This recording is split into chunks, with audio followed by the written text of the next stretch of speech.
Hello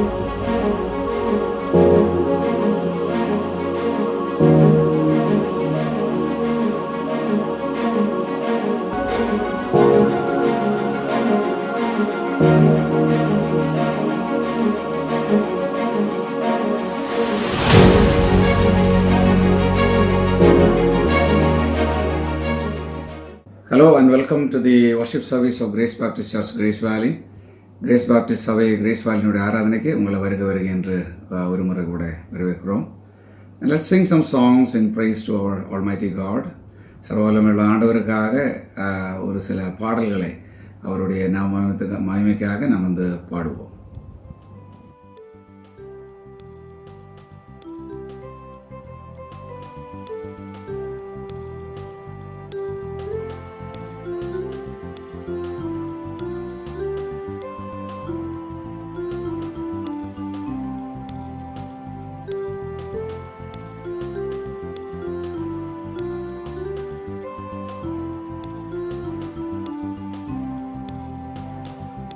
போற்றி துதிப்போம் என் தேவனே புதிய இதயமுடனே. போற்றி துதிப்போம் என் தேவனே புதிய இதயமுடனே. நேற்றும் இன்றும் என்றும் மாறா இயேசுவை நான் என்றும் பாடி துதிப்போம். நேற்றும் என்றும் மாறா இயேசுவை நான் என்றும் பாடி துதிப்போம். இயேசுவென்னும் நாமமே என் ஆத்துமாவின் கீதமே. என் நேசரேசுவை நான் என்றும் ஏற்றி மகிழ்ந்திடுவேன். என் நேசரேசுவை நான் என்றும் ஏற்றி மகிழ்ந்திடுவேன்.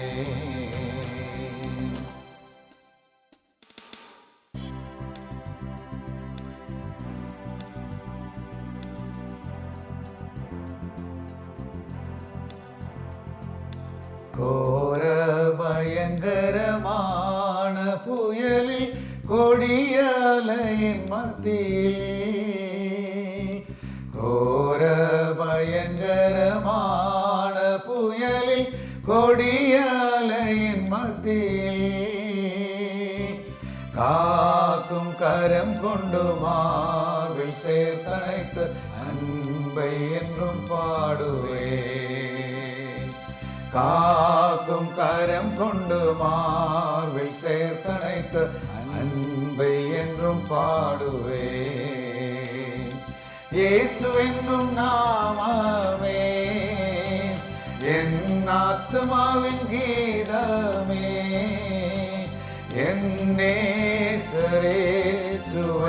நான் என்றும் ஏற்றி மகிழ்ந்திடுவேன். என் நேசரேசுவை நான் என்றும் ஏற்றி மகிழ்ந்திடுவேன்.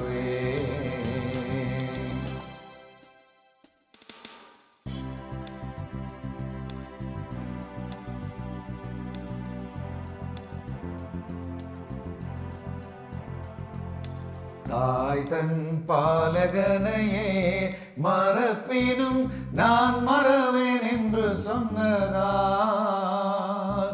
தாய் தன் பாலகனையே மறப்பினும் நான் மறவேன் என்று சொன்னதால், தாழ்த்தி என்னை அவர் கையில் தந்து ஜீவ பாதை என்றும் ஓடுவேன். தாழ்த்தி என்னை அவர் கையில் தந்து ஜீவ பாதை என்றும் ஓடுவேன். இயேசுவென்னும் நாமமே என் ஆத்துமாவின் கீதமே. என் நேசரேசுவை நான் என்றும் ஏற்றி மகிழ்ந்திடுவேன். என் நேசரேசுவை நான் என்றும் ஏற்றி மகிழ்ந்திடுவே.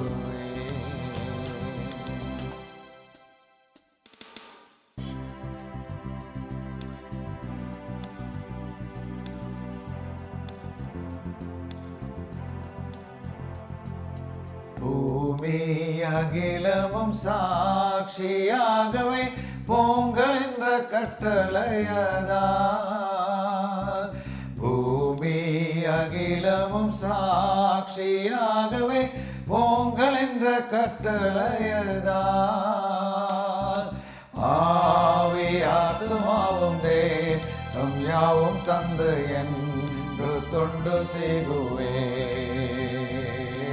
ஆவி ஆத்துமாவும் தேகம் யாவும் தந்து என்றும் தொண்டு செய்குவேன். இயேசுவென்றும் நாமமே என் ஆத்துமாவின் கீதமே, என் நேசரேசுவை நான் என்றும் ஏற்றி மகிழ்ந்திடுவேன். என் நேசரேசுவை நான் என்றும் ஏற்றி மகிழ்ந்திடுவேன்.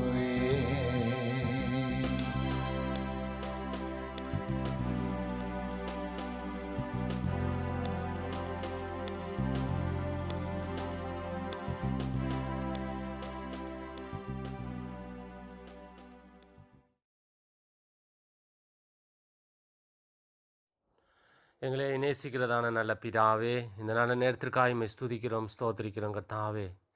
இந்த ஞாயிற்றுக்கிழமை கால வேளையிலே கர்த்தாவே உம்மை நன்றியோடும் உண்மையோடும் கர்த்தாவே நாங்கள் ஆராதிக்க உம்மை தொழுது கொள்ள நீர் எங்களுக்கு தந்த கிருபைக்காய் பலத்திற்காய் உம்மை ஸ்துதிக்கிறோம், ஸ்தோத்திரிக்கிறோம் கர்த்தாவே. இயேசு கிறிஸ்து முகாந்திரம் பிதாவோடு சேர்வானுள்ள ஐக்கியத்தை நீர் எங்களுக்கு தந்ததுக்காய் உமக்கு ஸ்தோத்திரிக்கிறோம் கர்த்தாவே. இந்த நேரத்திலும் கூட கர்த்தாவே, இந்த ஞாயிற்றுக்கிழமை அநேக இடங்களிலே கர்த்தாவை உம்மை ஆராதித்து கொண்டு உம்மை தொழுது கொண்டு உண்மை உத்தமத்தோடு கூட ஆராதிக்கிற பிள்ளைகளுக்காக நாங்கள் ஜெபிக்கிறோம். அவர்கள் எல்லாரையும் கர்த்தாவே நீர் அனுகிரகியும் கர்த்தாவே. இந்த லாக்டவுன் டைமில் அநேகம் பிள்ளைகள் கர்த்தாவே இந்த கொரோனா வைரஸ்னால் பாதித்து கொண்டிருக்கிறார்கள் கர்த்தாவே. அவர்களுக்காக நாங்கள் ஜெபிக்கிறோம். அவர்களுடைய தேவைகளை எல்லாம் சந்திங்க கர்த்தாவே. அதிலிருந்து நீர் விடுதலை தர வேண்டும். காரணம் நீரே கொண்டு வந்தீர், அதை நீரே மாற்ற முடியும்.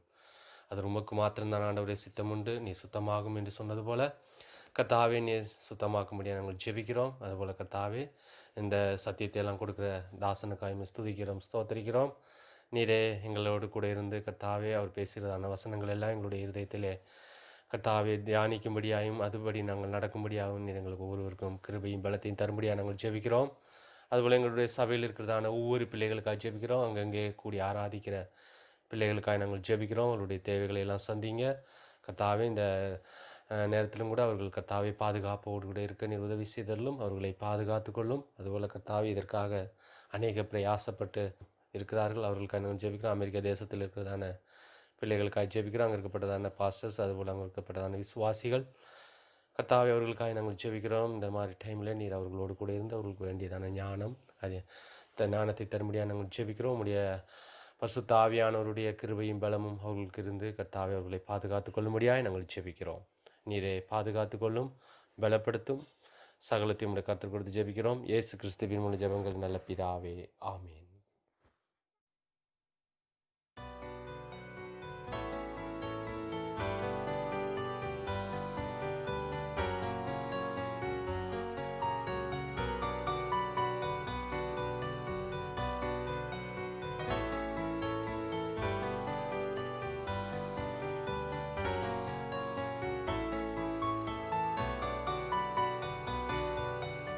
அனுதினமும் உன்னில் நான் வளர்ந்திடவே உம் அனுக்கிரகம் தர வேண்டுமே.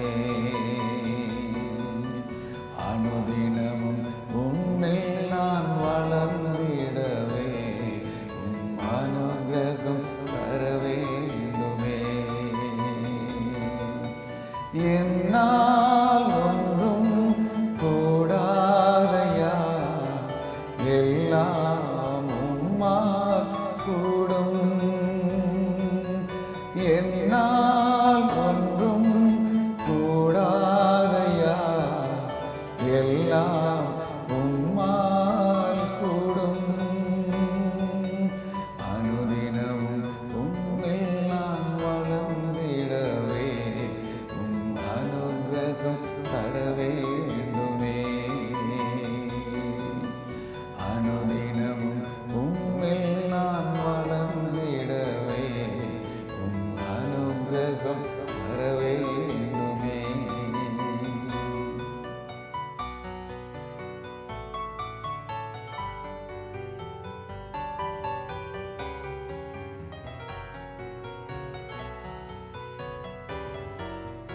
என் ஞானம் கல்வி செல்வங்களெல்லாம் ஒன்றுமில்லை குப்பையென்றுகிறேன். என் ஞானம் கல்வி செல்வங்களெல்லாம் என்றுமில்லை குப்பையென்றுகிறேன். என் நீதி நியாயங்கள் அழுக்கான கந்தை என்றே உணர்ந்தேன் என் இயேசுவே. என் நீதி நியாயங்கள் அழுக்கான கந்தை என்றே உணர்ந்தேன் என் இயேசுவே. அனுதினமும் உம்மில் நான் வளர்ந்திடவே உம் அனுக்கிரகம் தர வேண்டுமே. அனுதினமும் உம்மில் நான் வளர்ந்திடவே உம் அனுக்கிரகம் தர வேண்டுமே.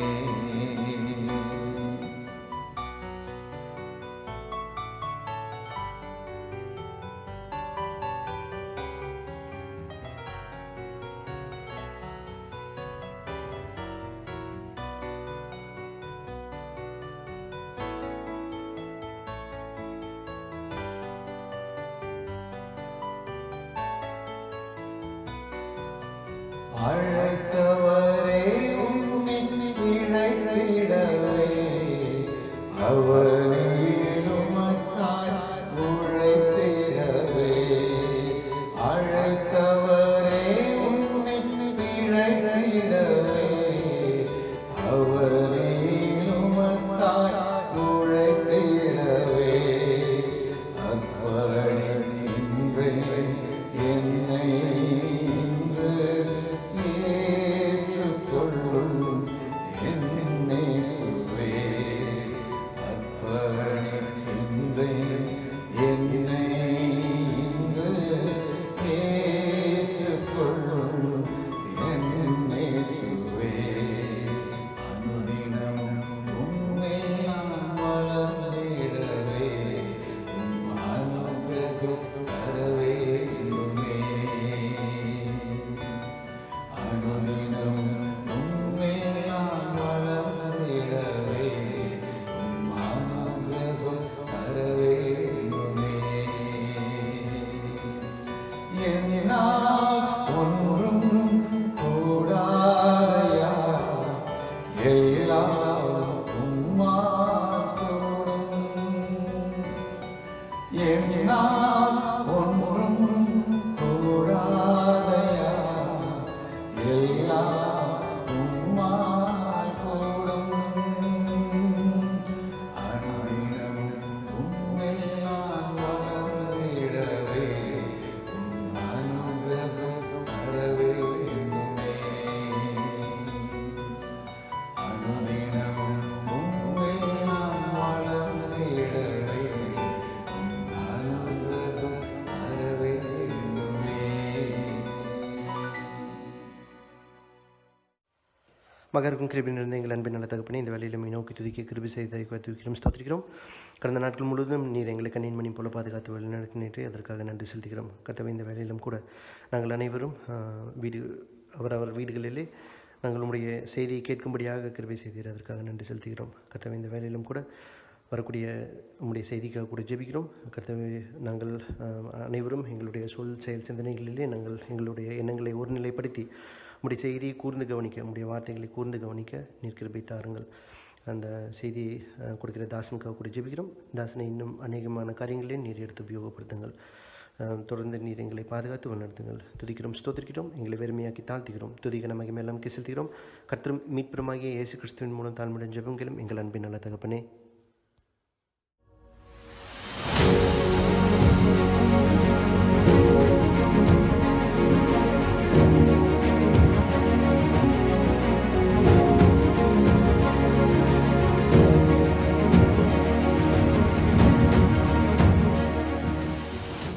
ஆகையால் என் பிரியமான சகோதரரே, யாவரும் கேட்கிறதற்கு தீவிரமாயும் பேசுகிறதற்கு பொறுமையாயும் கோபிக்கிறதற்கு தாமதமாயும் இருக்க கடவர்கள்.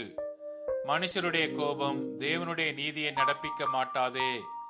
ஆகையால் நீங்கள் எல்லாவித அழுக்கையும் கொடிய துர்க்குணத்தை ஒழித்துவிட்டு உங்கள் உள்ளத்தில் நாட்டப்பட்டதாயும் உங்கள் ஆத்துமாக்களை ரட்சிக்க வல்லமையுள்ளதாயும் இருக்கிற வசனத்தை சாந்தமாய் ஏற்றுக்கொள்ளுங்கள். தேவனுடைய செய்திக்காக நம்ம கடந்து செல்வோம். The title for the sermon is Genuine Believer and God's Word. உண்மையான விசுவாசியும் தேவனுடைய வார்த்தையும் என்றுதான் இன்றைய செய்தியினுடைய தலைப்பு. ஜேம்ஸ் சாப்டர் 1 19-21, யாக்கோபு 1 அதனுடைய 19, 20, 21 வசனங்கள். James already told us that the test of genuine faith, அதாவது உண்மையான விசுவாசத்துக்கு சோதனை உண்டு என்று அவர் நமக்கு சொன்னார். Do we really what we profess? நான் நம்புகிறேன், நான் விசுவாசிக்கிறேன் என்று சொல்ல காரியம் உண்மையாக நம்புகிறது உண்டா என்ற கேள்வி நம்ம எழுப்பினோம். We have looked at two tests of genuine faith so far in this book. இந்த புத்தகத்தில் விசுவாசத்தினுடைய உண்மையான விசுவாசத்தினுடைய சோதனை, 2 சோதனைகளை குறித்து நாம் ஏற்கனவே பார்த்தோம். The first was how we respond to trials. சோதனை வரும்பொழுது அது எப்படி நேரிட வேண்டும் என்பதை குறித்து பார்த்தோம். And our response to the circumstances of life shows what we really believe. நம்முடைய சூழ்நிலைகளில் நாம் எப்படி செயல்படுவது என்று பார்த்தால் நாம் என்ன உண்மையாக நம்புவது என்று நம்மளால் புரிந்து கொள்ள முடியும். Where we are really in our walk with the Lord. தேவனோடு கர்த்தரோடு சேர்ந்து நம்முடைய நடத்தை எங்கே இருக்கிறது என்று அது நமக்கு எடுத்து காட்டும். The second test is how we respond when we fail the trials and sin. பாவத்தினாலே இந்த சோதனையில் நம்ம தோல்வி அடையும் பொழுது எப்படி நாம் பதிலளிப்பது என்பதை குறித்து தான் இரண்டாவது அவர் சொன்னது. This too will tell us how we walk with our Lord. கர்த்தரோடு நம்முடைய நடத்தை என்ன என்று இது நமக்கு எடுத்து காட்டணும். Today and next week we will see that our response to the word of God shows us where we are in our walk with the Lord. இந்த வாரமும் அடுத்த வாரமும் நம்முடைய கர்த்தருடைய வார்த்தையோடும் தேவனுடைய நம்மளுடைய நடத்தையும் எப்படி இருக்கிறது என்பதை குறித்து தான் நம்ம பார்க்க போகிறது. As we saw last week, many of us have a tendency to blame God when we sin in our trials. சோதனையை நேரிடும் பொழுது அது தேவன் மேலே பழி குற்றம் சாட்டக்கூடிய ஒரு சில காரியங்கள் நமக்குள்ளே உண்டு என்று நாம் பார்த்தோம். In response to that, James said that God cannot be blamed for 2 reasons. 2 காரணங்களால நாம் தேவனை குறை சொல்லக்கூடாது என்று யாக்கோபு நமக்கு எடுத்து சொன்னார். Number 1, because of God who he is. தேவன் யாராக இருக்கிறது என்பதுதான் 1வது காரணம். He is holy and pure. அவர் தூய்மை உள்ளவரும் அவர் பரிசுத்தரமாக இருக்கிறது. Cannot be tempted. அவரை ஒருபோதும் யாராலையும் அவரை இச்சையூட்ட முடியாது. nor he tempt anyone. அவர் யாரையும் இச்சையூட்டுவதும் இல்லை என்று யாக்கோபு நமக்கு எடுத்து சொல்லுகிறார்.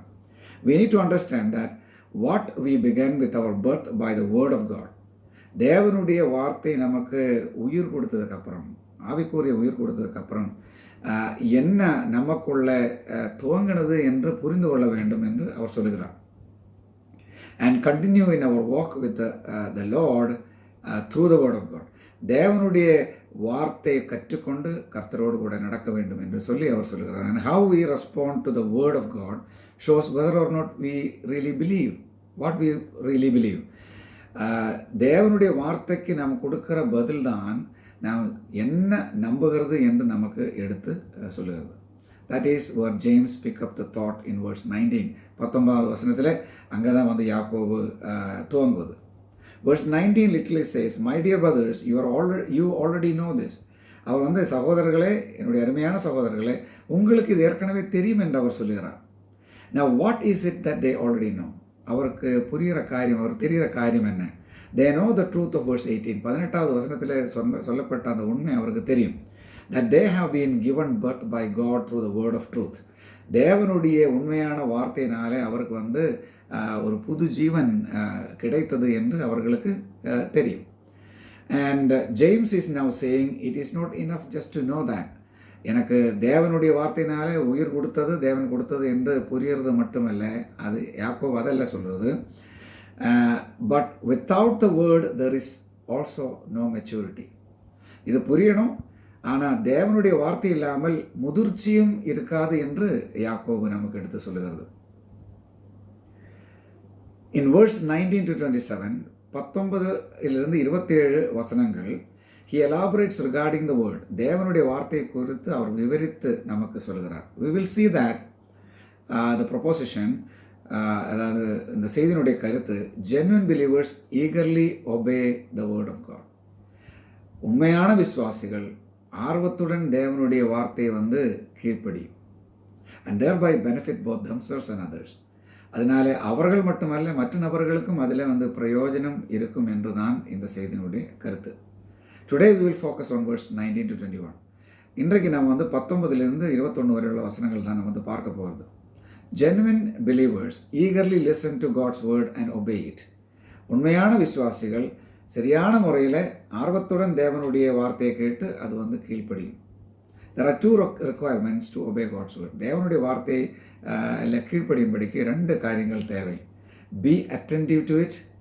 அதாவது அதுக்கு ஆர்வத்துடன் அது கூர்மையாக கேட்க வேண்டும். 19 20 வரைக்கும். Be submissive to it. அதுக்கு கீழ்ப்படிந்து இருக்க வேண்டும். Verse 21, 21வது வசனம். First of all, obeying God's word involves being attentive to it. தேவனுடைய வார்த்தையை கீழ்ப்படிவது அதுக்கு கூர்மையுள்ள, அதாவது ஆர்வத்துடன் அதை கேட்க வேண்டும். Attentiveness to God's word will produce an eagerness to hear it. தேவனுடைய வார்த்தையை கவனத்துடன் கேட்கும் பொழுது அது கற்றுக்கொள்ளும்படி ஒரு ஆர்வத்தை நமக்கு ஏற்படுத்தும். What does he mean quick to hear?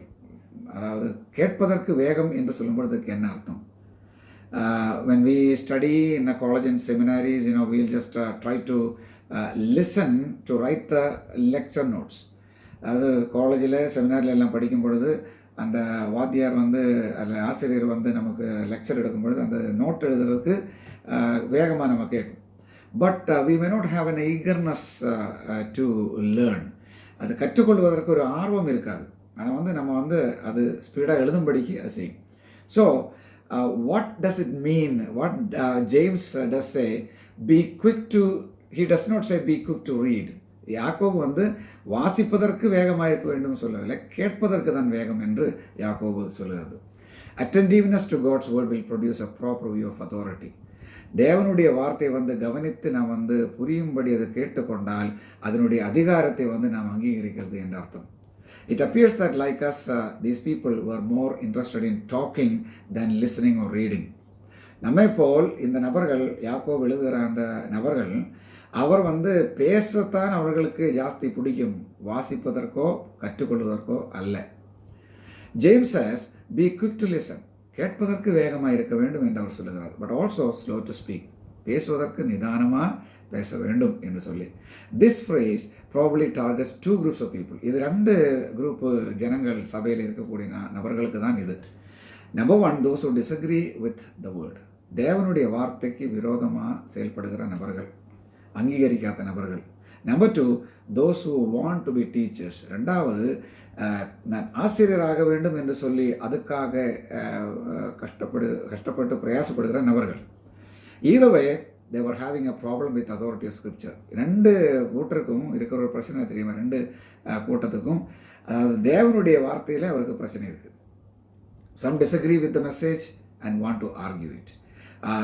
தேவனுடைய வார்த்தையில் அந்த செய்தி அது பிடிக்காது, அதனால தர்க்கத்தில் உட்படுகிற நபர்கள் அது காணப்படுகிறது.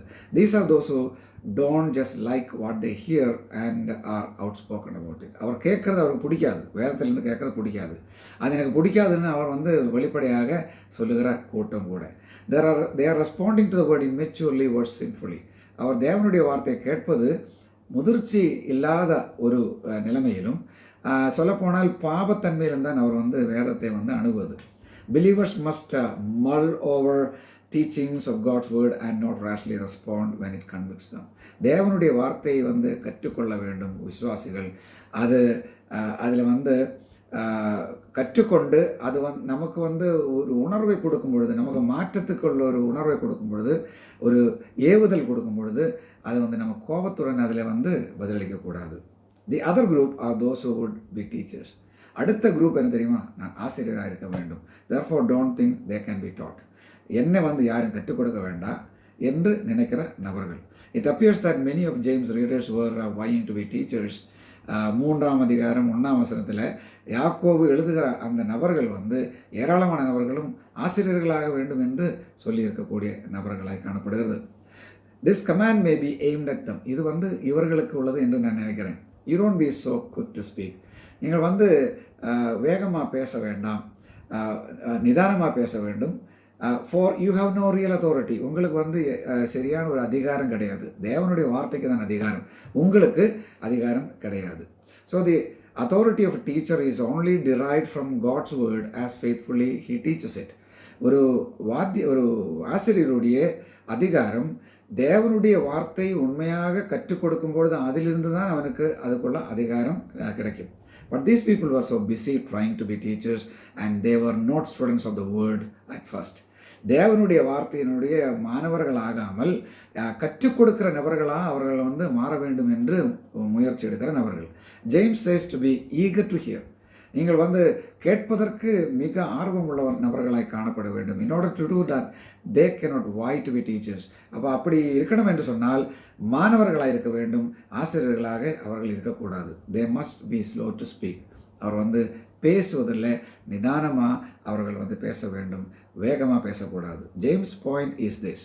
யாக்கோபினுடைய கருத்து இதுதான். You be slow to speak because you are not the authority.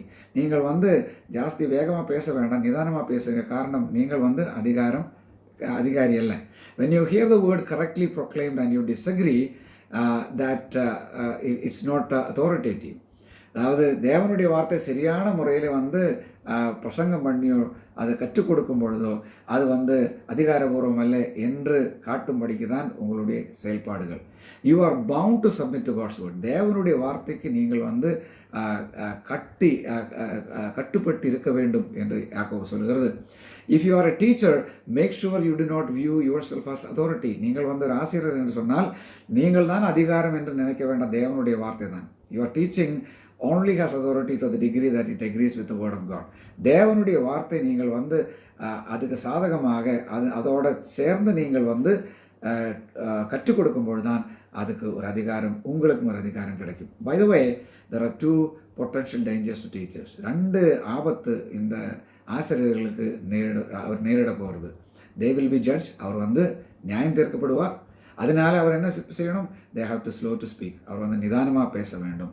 and make sure to encourage and support teachers that teaches them. அவருக்கு கற்றுக் கொடுக்குற அந்த ஆசிரியர்களை வந்து உற்சாகப்படுத்தி அவர்களுக்காக ஜெபம் பண்ண வேண்டும். 2வது ஆபத்து ப்ரைடு. அது வந்து பெருமை.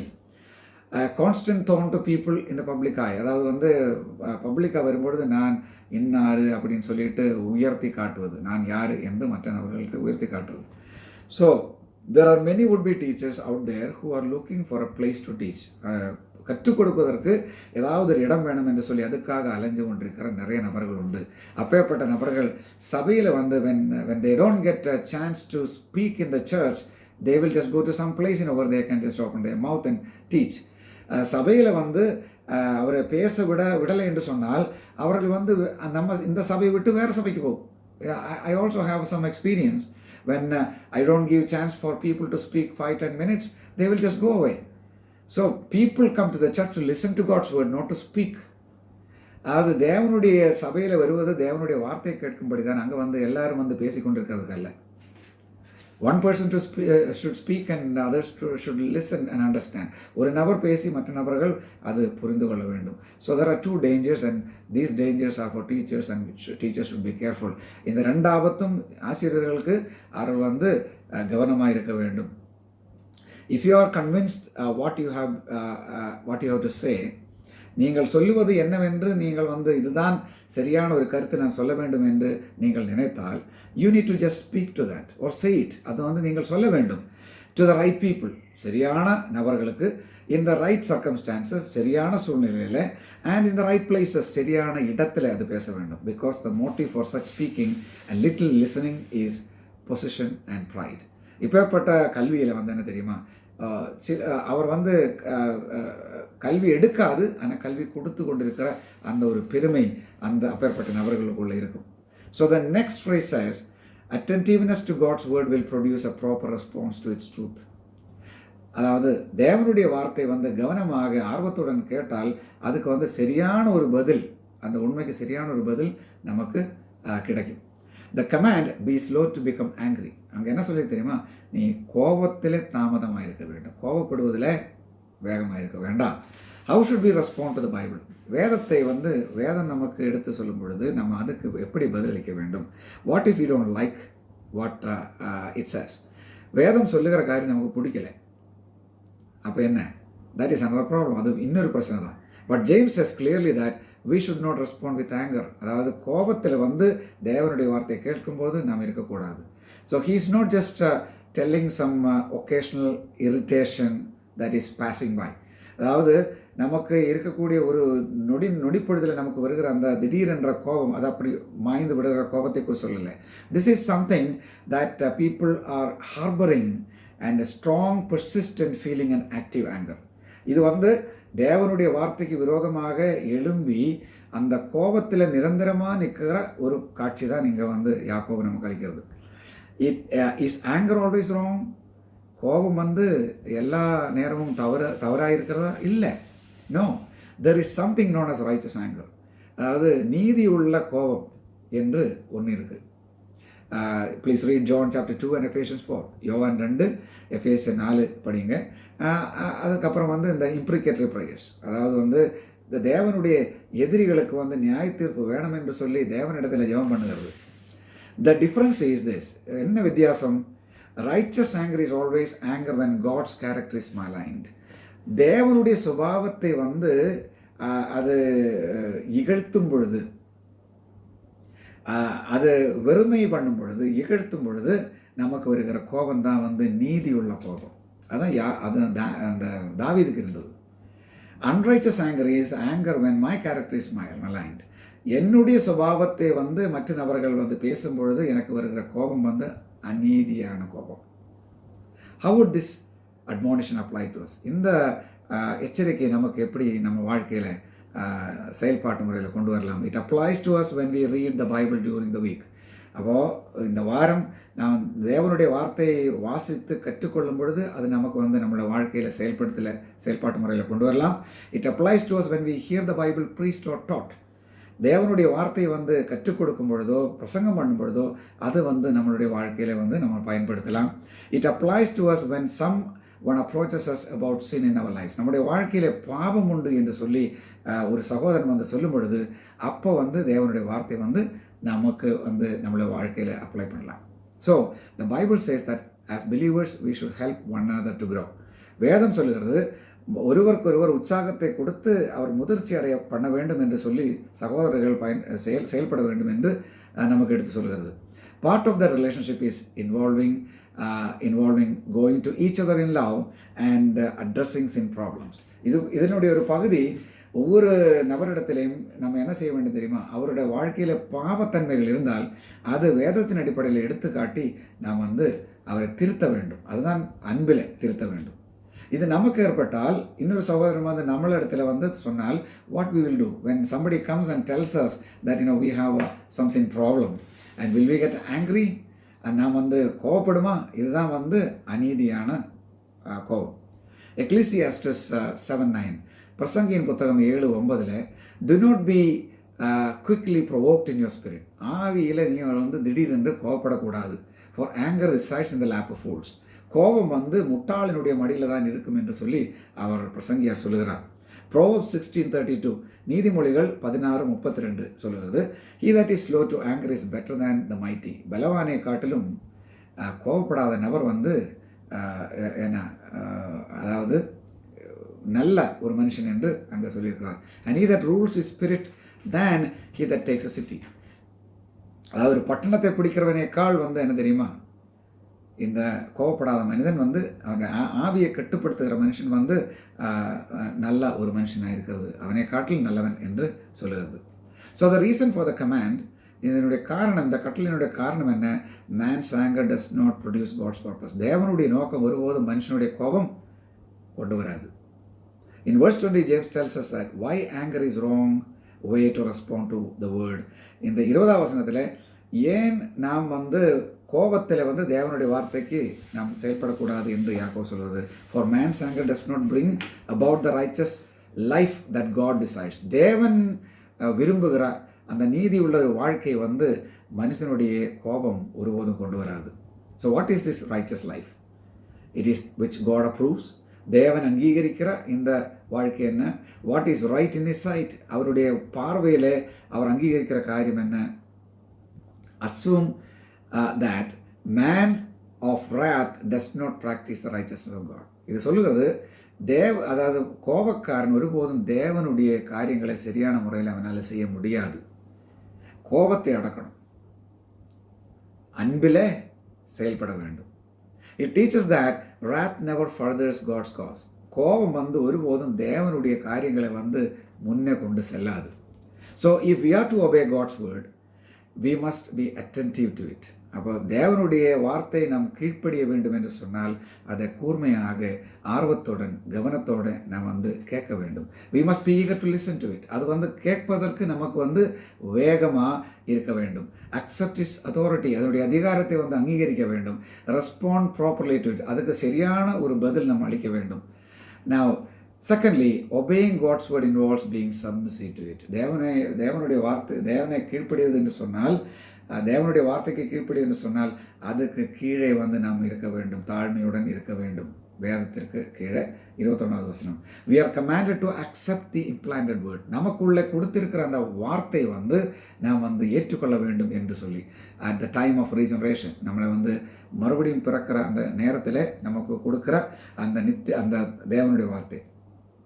So, in Acts chapter 17:11, அப்போஸ்தலர் நடபடிகள் 17:11, it talks about the church at Berea. பெரோவாயில் உள்ள அந்த சபை மக்கள் எப்படி இருந்தது? they received the message with great eagerness. அவர் வந்து ரொம்ப ஆர்வத்துடன் கர்த்தருடைய வார்த்தையை வந்து ஏற்றுக்கொண்டு and examine the scriptures every day to see if what Paul said was true. Pavul சொல்லுகிறது உண்மையா என்று தேவனுடைய வார்த்தை வந்து அவர் ஆராய்ந்து பார்த்தார். பவுல் பெரிய ஆள் தான், பெரிய அப்போஸ்தலன் தான், அதெல்லாம் இல்லை. ஆனால் தேவனுடைய வார்த்தைக்கு மாறாக யாராவது பேசுகிறது உண்டா என்று அவர் சோதித்து பார்த்தார். இன்றைக்கி அப்படியெல்லாம் கிடையாது. Today whatever the pastor says, we just swallow it and go. அதாவது போதகர் என்ன சொன்னாலும் அது வந்து அப்படியே முழுங்கிட்டு போக வேண்டியதான். அப்படி இல்லை. எவ்வளோ பெரியவனாக இருந்தாலும் அவர் என்ன பேசினாலும் வேதத்தை ஒத்து பார்க்க வேண்டும். whoever speaks, maybe he is the biggest guy in the town, but you need to examine his teaching, compared to the word of God. Submission to God's word must be preceded by cleansing. அப்போ தேவனுடைய வார்த்தைக்கு கீழ்ப்படின்னு சொன்னால் நமக்கு ஒரு சுத்திகாரம் தேவை, சுத்திகரிக்க வேண்டும். Get rid of, அதாவது இது விட்டு விடுங்கள் என்று அவர் சொல்கிறார். Is a word used for stripping off old garment and getting cleaned up. பழைய அழுக்கான அந்த துணியை மாற்றி, அந்த ஆடையை எடுத்து போட்டு அந்த துணியை மாற்றிட்டு நம்ம குளிக்கிற அந்த அழுக்கெல்லாம் வந்து க்ளீன் பண்ணுகிற ஒரு பிக்சர் தான் இங்கே கொடுத்துருக்குறது. we are to cleanse our lives of all impurities. எல்லா அழுக்கையும் வந்து நம்ம வந்து எடுத்து போட வேண்டும். literally the term here refers to physical filth and dirt. இது வந்து சரீரத்தில் வருகிற அழுக்கை கொடுத்து சொல்கிறது. and it was used sometimes to describe the wax in the ear. அதாவது காதில் இருக்கிற அந்த வேக்ஸு அங்கே வருமில்ல, அது இருக்கும்போது நம்ம சரியாக கேட்காது, அதை எடுத்து நம்ம கேட்கணும் அந்த முறையில். So whatever that hinders you from hearing the word of God, தேவனுடைய வார்த்தையை கேட்பதற்கு உங்களுக்கு தடையாக இருக்கிற எதாக இருந்தாலும் அதை வந்து நீக்க வேண்டும் என்று இங்கே சொல்லுறது. எஸ்பெஷலி ஆங்கர், கோபத்தை வந்து நீக்க வேண்டும். we are to cleanse our lives of all lingering wickedness. என்ன பொல்லாங்கு இருந்தாலும் அதெல்லாம் வந்து நமக்கு சேர்ந்து இருக்கக்கூடிய எது இருந்தாலும் அதெல்லாம் வந்து நம்ம மாற்ற வேண்டும். So the evil that is so prevalent, that is remaining wickedness. அதாவது பழைய வாழ்க்கையில் இருந்த காரியங்கள் இப்பவும் இருக்குன்னு சொன்னால் அதெல்லாம் விட்டுவிட வேண்டும். ரட்சிக்கப்பட்டதுக்கப்புறம் அந்த I have heard many people say that you don't know who I am, நான் யாருன்னு உங்களுக்கு தெரியாது. Okay, and I was a very bad man before my salvation. என்னுடைய ரட்சிப்புக்கு முன்னாடி நான் மிக மோசமாக கெட்ட மனுஷனாக இருந்தேன், அடிதடி எல்லாம் பண்ணி ஐ வாஸ் லைக் அ குண்டா and even I committed murder. நான் வந்து கொலை பண்ணேன் அப்படி இப்படின்னு எல்லாம் சொல்லி நீ அழுக்கெல்லாம் தூக்கிட்டு வர ஐயா, அதெல்லாம் நீ பேச வேண்டாம். Don't just bring all this filth of what happened. People just say all those things, thinking that they are just exalting them before them. And if God can save me, God can save anyone. If God can save Paul, he can save anyone. தேவன் வந்து என்ன எனக்கு மீட்பை கொடுத்தா யாருக்கு வேணாலும் மீட்பு கொடுக்கலாம்ப்பா. பவுலுக்கு மீட்பு கொடுத்தா யாருக்கு வேணாலும் மீட்பு கொடுக்கலாம். நாம் மீட்புக்கு முன்னாடி, ரட்சிப்புக்கு முன்னாடி இருந்த அந்த அழுக்கான கந்தைகளை எடுத்து கொண்டு வந்து போடாதே. People think that, that is a prestige thing, Oh,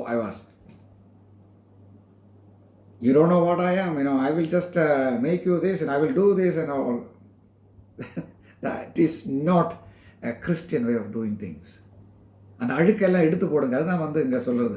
submission to God's word must be done in humility. தேவனுடைய வார்த்தைக்கு கீழ்ப்படுறது எப்படி தெரியுமா? தாழ்மையுடன் தான் நம்ம வந்து ஹம்பிளி அக்செப்ட், தாழ்மையுடன் வந்து அதை ஏற்றுக்கொள்ள வேண்டும். அது வந்து கோபத்துக்கு அப்பாற்பட்டது. It is opposite to anger. Okay, so it refers to humility and meekness. தாழ்மையை தான் இது வந்து சொல்லுகிறது. Submission to God's word brings deliverance. தேவனுடைய வார்த்தைக்கு நீங்கள் வந்து கீழ்ப்படிந்திருந்தால் உங்களுக்கு விடுதலை கிடைக்கும். What is this deliverance? This deliverance is not, இந்த விடுதலை என்ன? This deliverance is not a deliverance from sickness, from curse, from this and from that and from corona and all. இந்த விடுதலை வந்து கொரோனா நோயிலிருந்தோ அல்லது வந்து சாபத்திலிருந்தோ ஒன்றும் விடுவிக்கிறதில்லை. அதுதான் இன்றைக்கி வந்து பேசிகிட்டு இருக்க எல்லா இடத்துலையும் விடுதல் விடுதல் விடுதல். அதெல்லாம் கிடையாது. பேய் பிசாசிலிருந்து உள்ள விடுதல் எல்லாம் கிடையாது. இங்கே எங்கிருந்துள்ள விடுதலைன்னு தெரியுமா? What does James 7 indicates receiving and obeying God's word saves your soul. உங்களுடைய ஆத்துமாக்களை வந்து நீங்கள் வந்து கர்த்தருடைய வார்த்தை ஏற்றுக்கொண்டால் உங்களுடைய ஆத்துமாக்களை வந்து ரட்சிக்கும் என்று சொன்னால் that word tells about deliverance. விடுதலை குறித்த இந்த ரட்சிப்பு என்ற வார்த்தையை சொல்லுகிறது. In this case we are being rescued or delivered from the moral filth that keeps us from hearing God's word. அதார்மீகமான காரியங்கள் நமக்குள் இருக்கும் பொழுது தேவனுடைய வார்த்தை வந்து நமக்கு உண்மையாக ஆர்வத்துடன் கேட்க முடியாது என்றுதான் அவர் நமக்கு சொல்லுகிறது. James is saying that the word is instrument that God uses to deliver the believer from sin's influence in his life. யாக்கோபு சொல்லுகிறது, இந்த விடுதலை எப்படி ஒரு விசுவாசி கிடைக்கும்? தேவனுடைய வார்த்தையினால வாழ்க்கையில் உள்ள இந்த பாவத்தன்மையிலிருந்து தேவன் நம்மை விடுதலை பண்ணக்கூடிய நபர் என்று சொல்லி. Are you willing to experience deliverance from sin by submitting to God's word? தேவனுடைய வார்த்தைக்கு கீழ்ப்படிந்து இந்த பாவத்தன்மையிலிருந்து விடுதல் பெற நீங்கள் ஆயத்தமாய் காணப்படுகிறதோ? James is saying, remove the obstacles from your hearing. நீங்கள் கேட்கிற உங்கள் காதிலிருந்து அதுக்கு தடையான கேட்பதற்கு தடையான எல்லா காரியத்தையும் வந்து நீக்கி போடுங்கள். So you can hear the word of God. அப்போ உங்களுக்கு வந்து தேவனுடைய வார்த்தையை சரியாக கேட்க முடியும். And it will continue to remove obstacles, rescuing you from their destruction. அதாவது அந்த காரியங்கள் கொண்டு வருகிற அழிவிலிருந்து ஆண்டவர் வந்து நம்மை வந்து தொடர்ந்து விடுவிப்பார் என்றுதான் இங்கே இந்த டெலிவரன்ஸ் அல்லது விடுதல் என்பது காட்டுவது.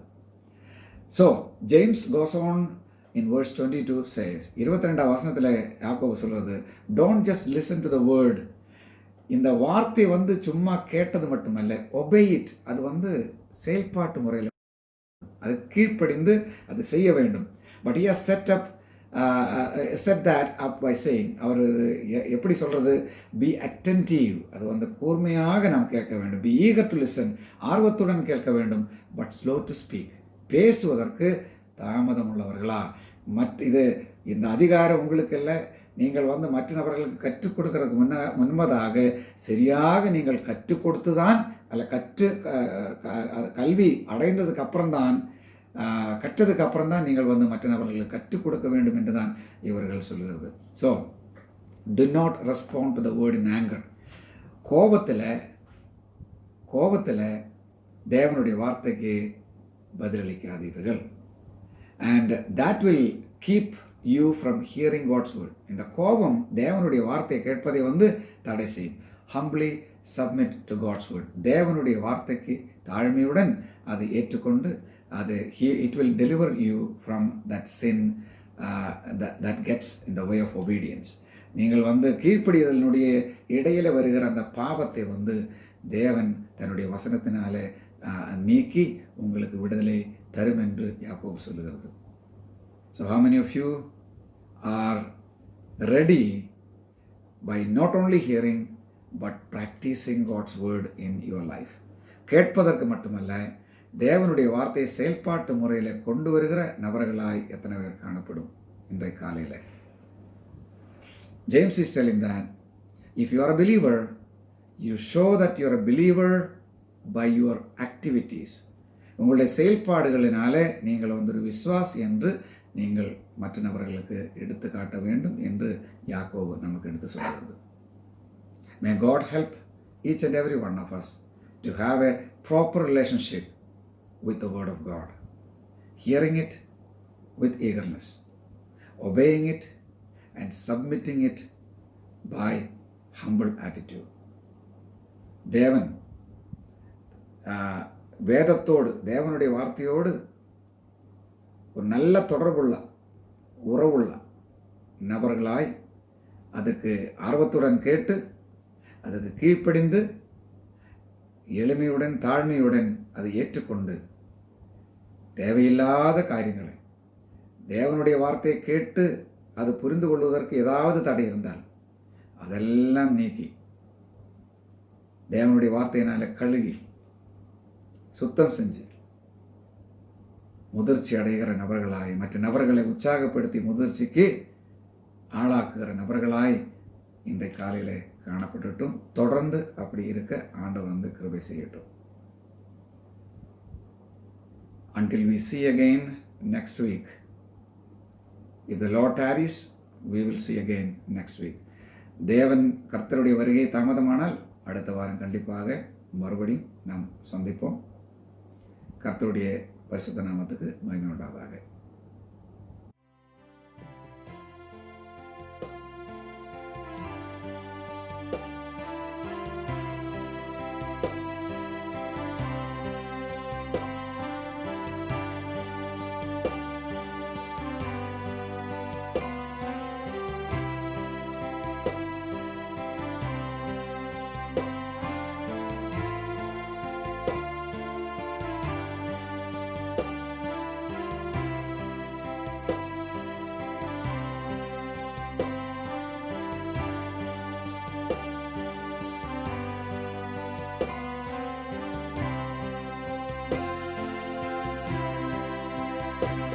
പരിശുദ്ധൻ മഹോന്ന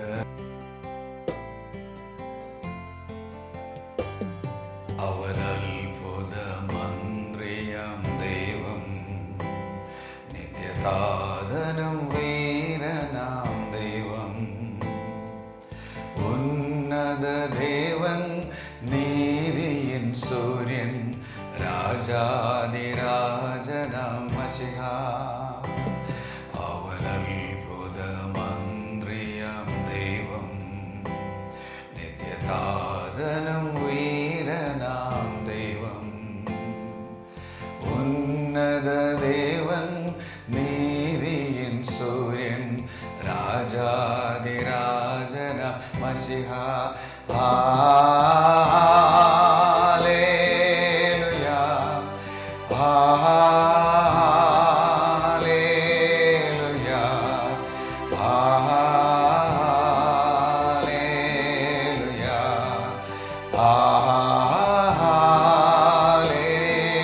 ഹല്ലേലൂയാ,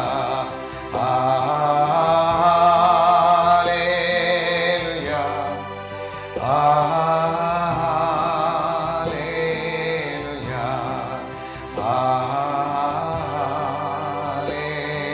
ഹല്ലേലൂയാ. ആമേൻ.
Let us pray. Father, we thank you and praise you for this wonderful morning that you have given to us. Thank you for your providential care and protection. Thank you for the word that you have given to us. Lord, help us to approach the word with humility and with eagerness, with submissiveness and acceptance, and help us to take away anything that is hindering us from hearing God's word. Not only hearing, but doing God's word. Lord, many times, we want to teach others, but we don't want to learn. Help us to have a teachable mind, Lord. Thank you for challenging our heart this morning. Thank you for all your protection and care once again. In Jesus' name we pray. Amen. நம்முடைய பிதாவாகிய தேவனுடைய அன்பு, குமாரனுடைய கிருபைகள், பரிசுத்தாவினுடைய அந்யோன்ய ஐக்கியம் நாம் அனைவரோடும் இப்பொழுதும் எப்பொழுதும் இருப்பதாக. ஆமென்.